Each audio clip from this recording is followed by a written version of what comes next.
بسم الله الرحمن الرحيم. الحمد لله رب العالمين،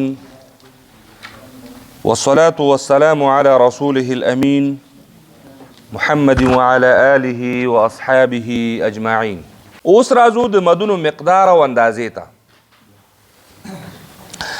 موږ تاسو دا خبره کړې وه چې د مدونو مقدار او اندازې درې دي: قصر، توسط او طول. دا یې مخکې بار بار تشریح کړې ده. قصر ویلی کېږي لنډ، قصر مد یعنی لنډ مد، توسط مد یعنی درمیانی مد، او طول مد یعنی ښه اوږد مد. او قصر یعنی اصلي، قصر یوازې په اصلیو کې کېږي.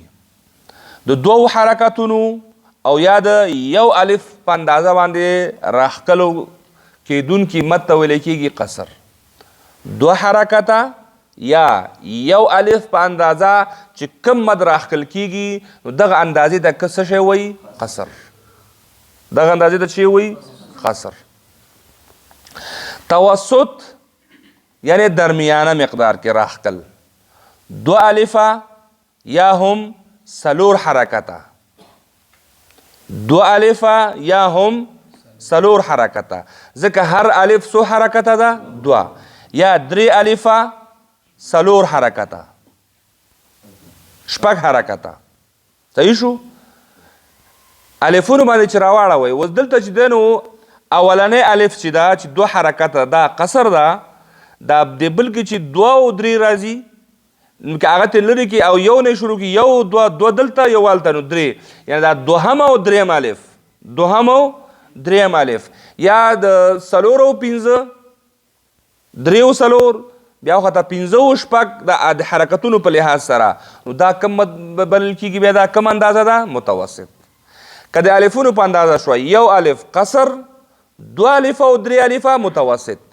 که د حرکتونو اندازه شوه، دو حرکته قصر، څلور حرکته او شپږ حرکته توسط. صحیح شو؟ او دریم چې ده نو هغه طول ده. طول همدې نوم نه معلومیږي، اوږد یعنی ښه اوږد مد. خو اوږد مد چې دی نو همدا ده اوس، ځکه توسط خو دریو الفه او حرکتونه پکې شپږو. دلته همدا خبره کوي چې درې الفه، څلور الفه، پنځه الفه یا شپږ الفه. نو چې کله درې الفه شو نو حرکتونه به څو شي؟ شپږ به شي. او که څلور الفه شو حرکتونه به څو شي؟ اته به شي، ځکه هر الف دو حرکته لري. او همداسې جګول پورته هم، یعنی که شپږ الفه شو نو حرکتونه بیا تر خبره تر 12 پورې رسیږي. نو دا د حرکتونو په اندازه باندې او د الف په اندازه باندې دا یو مقدار ده، دا یو نقشه ده، او دا یو صرف یو معیار ده چې په ذهن کې به دا ساتي.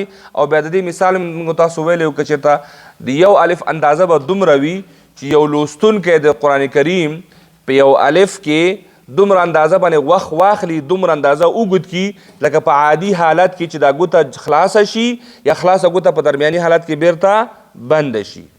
دا ګوتې خلاصول یو الف ده او بیرته بندولې بل الف ده. یا دا چې هم خلاصه کې او هم بده کې یو الف بشي. نه، د خلاصولې یو الف ده او بندولې بل الف ده. مثلا موږ په یو ځای کې یو الف اندازه مد کوو، مثلا طا، طه، طه. طا کې یو مد شو، ها کې بل مد شو. طا سره خلاصه شو او ها سره بنده شوله. اوس که چېرته یو ځای کې د یو الف نه اضافه مد کېږي نو دا خپله ګوته اندازه په خپله خلاصولی او بندولی شي. مثلا الف لام، څو دانې شول؟ څلور. څلور الفه مد پکې وشو، ځکه دو ځلې خلاصه شو او دو ځلې بنده شوله. که دا څلور الفه شوله، ځکه عادي حالت کې وګوره الف لام لام، ګوره ورپسې بیا هغې نه وروسته میم خواته لاړله. نو دا څلور هغه چې دی نو یا په بلې سره داسې هم کولی شو. مثلا دا ګوتې دي بندې دي که نه، الف لام، څلور ګوتې خلاصې شوې که نه. نو دا څلور ګوتې چې خلاصې شوې یعنې څلور الفه مد پکې وشو. صحیح شو. او دا ګوره درمیاني حالات کې عادي حالات کې یعنی ستا اراده پکې شامل نه چې ته پکې منډه ووایې یا پکې ښه سلو کې و چې پکې نه سې الف لا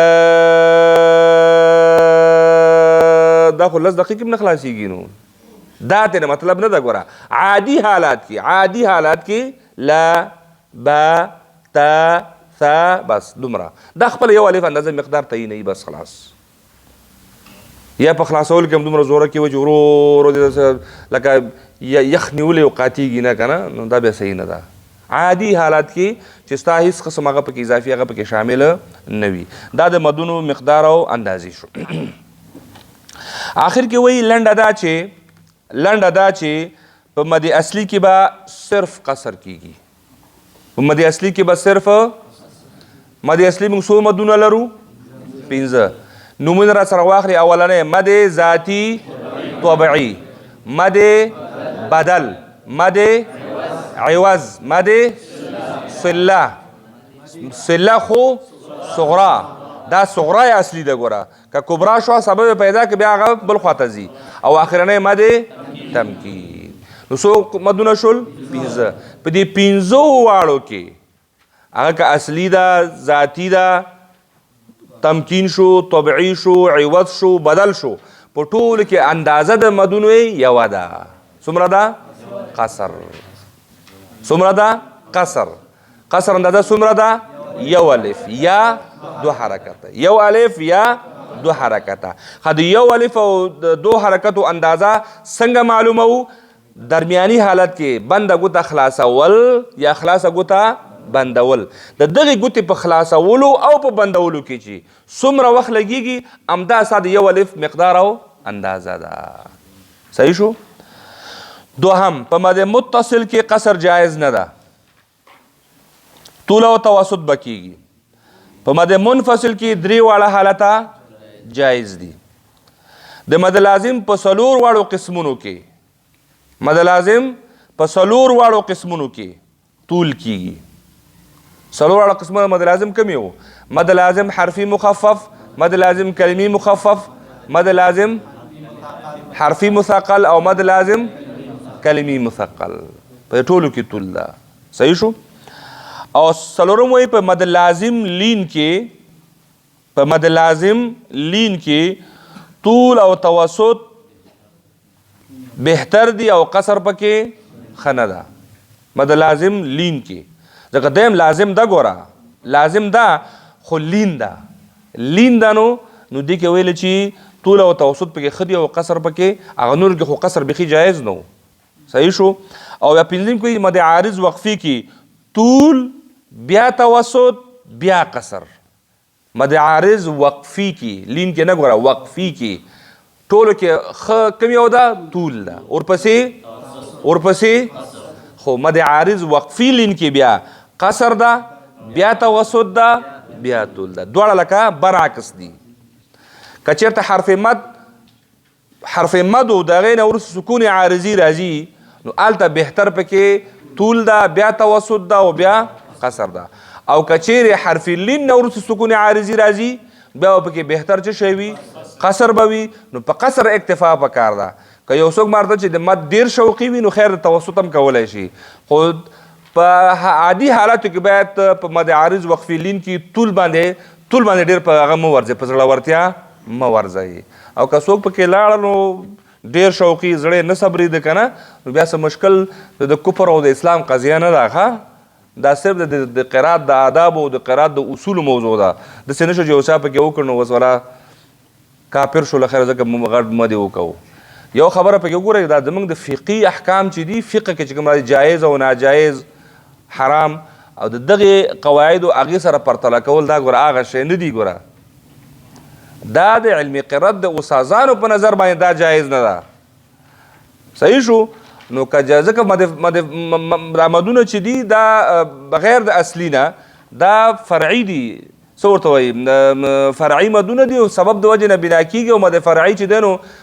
ترک په صورت کې چې دی نو په نفس کلمه کې څه تغییر نه راځي صحیح شو یوازې ظاهري حسن او زینت او ښکلا کې لږ مشکل پیدا کېږي نو دا د حروف مقطعات او د مدونو مقدار او اندازه درس او په همدې ځای باندې د الله په فضل سره شپږم فصل هم پای ته ورسېده. وصلى الله تعالى على خير خلقه محمد وعلى آله وأصحابه أجمعين.